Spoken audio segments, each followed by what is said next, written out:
ask a hula practitioner? Why is hula important to Hawaii?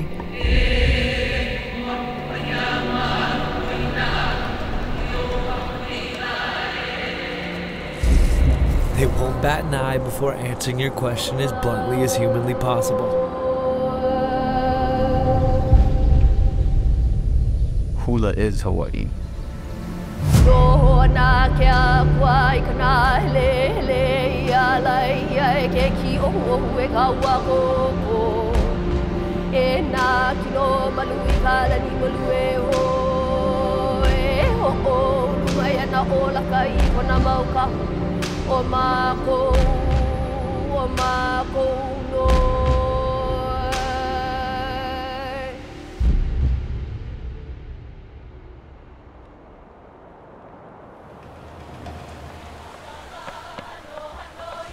As beautiful as hula is, as culturally important and widely celebrated amongst Hawaiians, I never understood how one could say, hula is Hawaii. How could one thing possibly encapsulate everything that is Hawaii?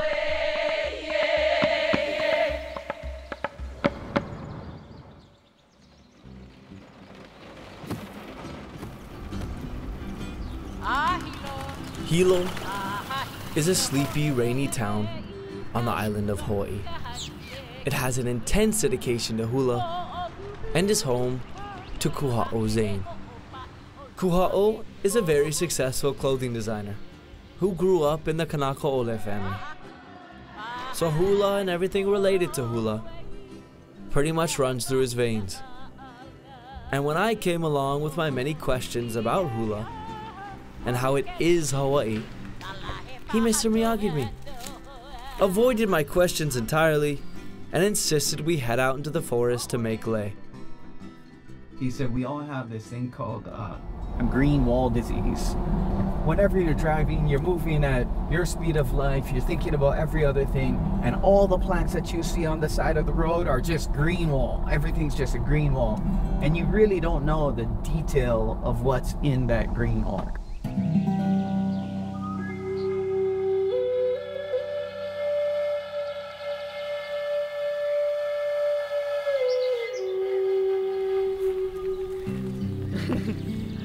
What? I don't know if I've ever seen a Ohia tree that tall. There's a couple of massive ones. 400 years ago, yeah, that thing was alive. Like, I mean, still alive. Mm-hmm. Like, just, I mean, not to get super hippie about it, but like, yes, I'm a tree hugger.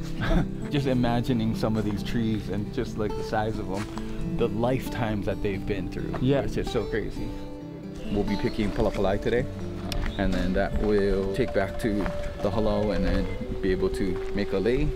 This is palapalai, one of the kinolo that is important to our hula altar.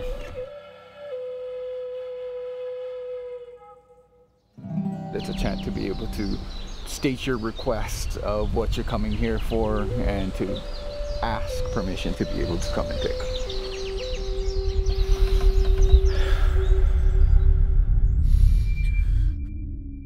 Kau halia e kumnawe hia moe kohoala na o. O e kohala ni o hoaka lei mehe manu e kani nei ke kuai ke kualo no. I kumaha le huai kumohoki e la inai. O ia me o e la. Kai gana hele hele I hoa kana noia kuai kualo e ho I mai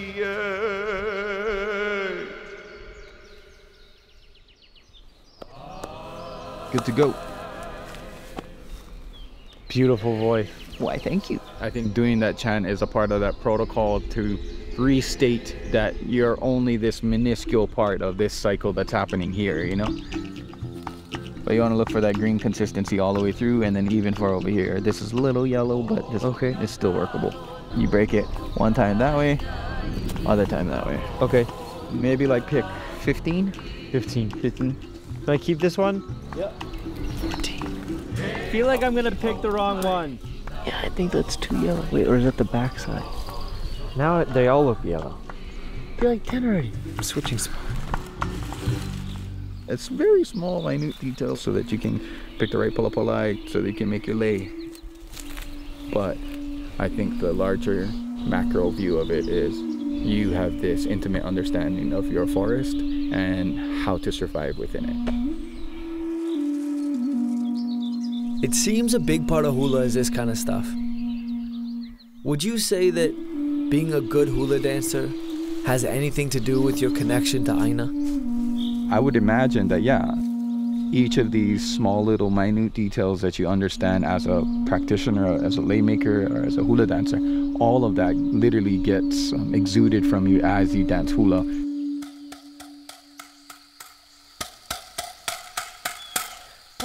So let's say you see a woman dancing hula. You watch her dance to a chant about walking through forests and picking palapalai. And in her doing so, you almost feel like you are there, in the forest. You hear the birds and smell the wetness of the earth. Do you think she's able to achieve that because she spent time in that forest, picking palapalai? Yeah, I would even multiply that.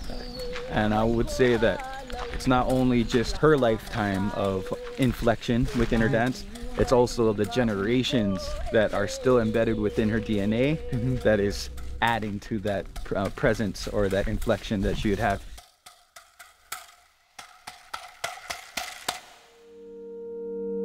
If there's generational trauma, and everybody's clear about that, everybody says, well, yeah, there's generational trauma, definitely. Then the same got to be said that there's generational talent.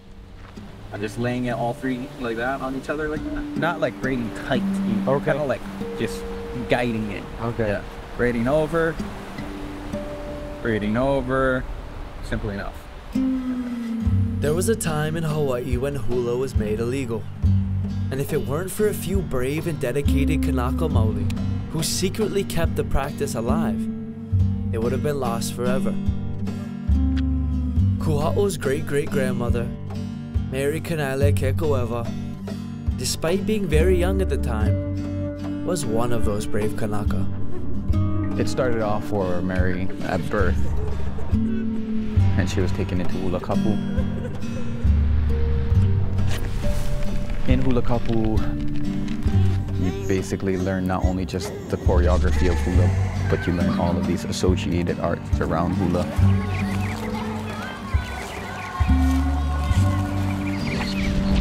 She passed on this unbroken lineage of knowledge from her kumu down to her, and then on to my grandma and on to my mom, to make sure that that kind of knowledge, that generational knowledge, doesn't die. And then there's me, the ulu tree that grew in Kelkaha.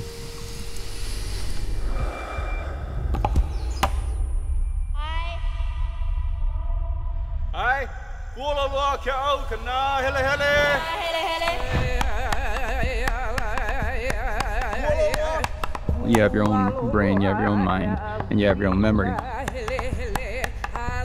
But I also do believe that there's this subliminal ancestral memory that if you can do the right amount of focusing in on it, that you're able to access that.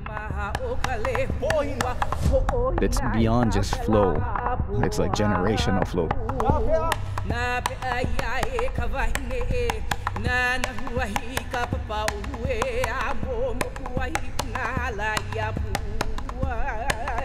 When you do a cultural practice, or when you do any practice consistently over years, I think that that's when you start to make that investment into the ancestral bank, and your children or future generations will be able to pull upon that ancestral bank.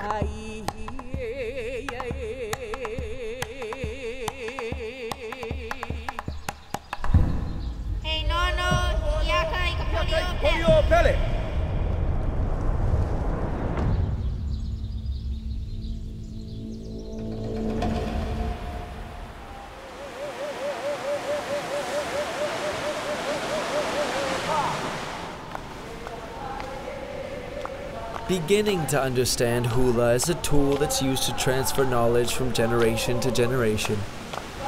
I headed home to the island of Kauai to meet with Kalaheo's own Kumule Na'ala.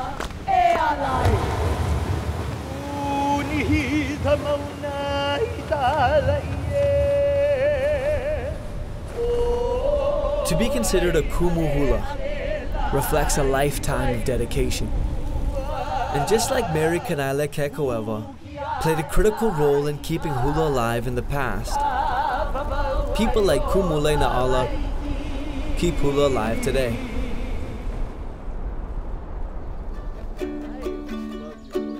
So I feel like I'm starting to understand hula. Why you guys put so much into hula, why it's so beautiful, because good art outlasts everything. Mm-hmm. So when you attach all this important information to good art, it lasts and it transcends generations. Could you talk to me about the commitment that hula requires? You know, first I want to say that it's a commitment that spans generations, right?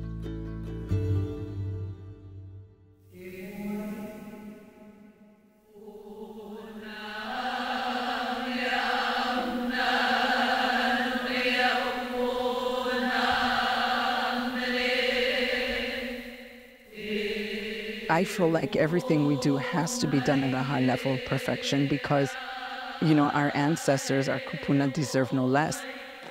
And what I mean by that is they have left for us amazing stories, amazing arts. They've left us a great life, and we have to malama that. And how do we do that? We do it at a high level of perfection. We make sure that we do it as authentic as we can, and so that their stories, their thoughts, their visions, whatever plays out through us in the right way, in the best way. So it is indeed a huge commitment. I look at it as more of a kuleana.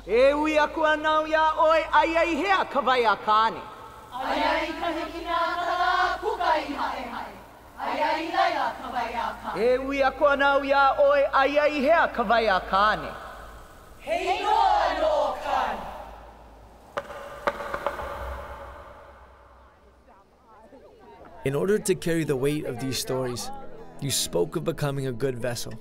For this information, and I think maybe beyond that, for your ancestors to come into the space that you're in. Could you talk to me about the preparation that you guys put yourself through to be that vessel?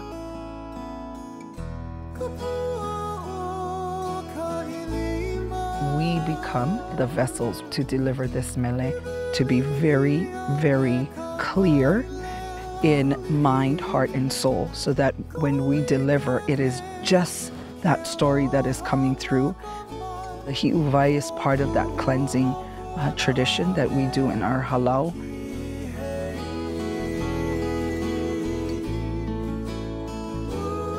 I don't think that there's many arts that could say it's all about forgetting yourself, clearing yourself of who you are so something greater can come through you. Mm-hmm. That's a powerful thought. That is a very powerful thought, because that is very much what hula is, what chant is, what oli is.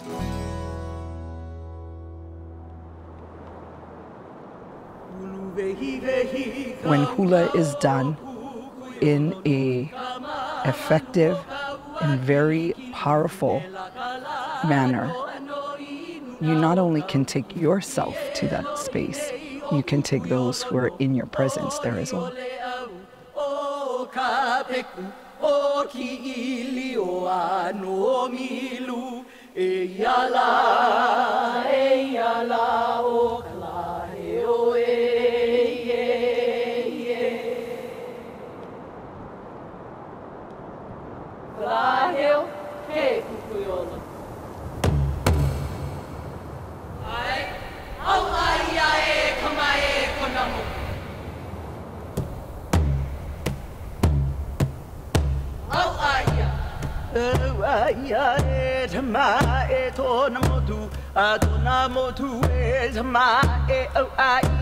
Okay,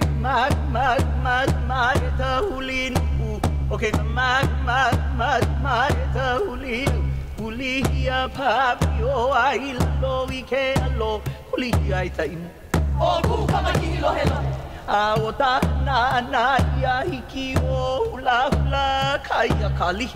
Aopoha kuku. Me ka upena kua o ihu ani o ka unu o ni o la ni o la ao te ave ai tu ai ala aia. Aia e tama e tona motu. Tona motu e tama e au aia. Okay, ma e ta huli nu. Okay, ma e ta huli. Huli ia papi o ai la lo I te alo. Huli ia te imu. O ku kamakilo he. Aota na ia hiki o hula hula kaia kali. Aopoha kuku. Me ka upena kua o ihu ani o ta unu o ni. O la ni o la ao te ave ai tu ai ala aia.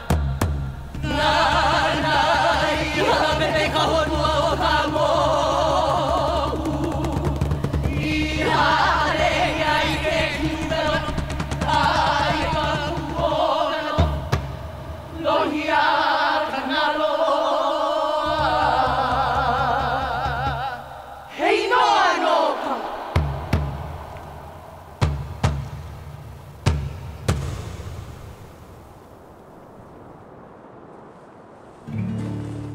Hula to me, and what got me hooked and interested, because I never growing up was into any sort of performing or arts, or like dance just never struck me. It was when I met members of your halau and we would go do things that I love to do. We'd go hike or run up in the mountains or go down to the ocean, take a swim. And they look at things totally different. Yeah. Totally different. It's not just us. There is so much more. We're just one piece to the puzzle. Everything around us deserves the same respect, the same attention, the same honor. And we forget about that. You know, we forget, we think, oh, we're humans. This aina is ours. No. Just as we honor each other and aloha each other, we have to aloha everything around us that shares space with us, yeah? And when you're pounding, the thoughts that is in your head is what matters. And because what you think of, it gets manifested into each time you touch or you pound the kappa. And so you just think about something that you would like to be put in to this piece. That'll be worn by Jaina and her daughter and her daughter's daughter. No pressure whatsoever. Okay, I better think some good thought. King Kalakaua, the last king to rule Hawaii before its overthrow, has a very famous quote. Hula is the language of the heart. Therefore, the heartbeat of the Hawaiian people. To see hula and only see a dance is to ignore the depth that lies within each motion. Whispers of resilience, love, joy, sorrow, and strength. It's to turn a deaf ear to the echoes of the past and our path to the future. I kawa mua, kawa mahope. Hula is far more than just a dance. Hula is Hawaii.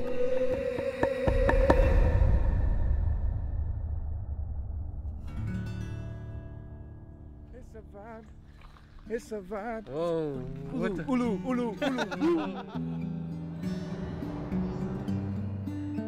Okay, take 2 and call me in the morning.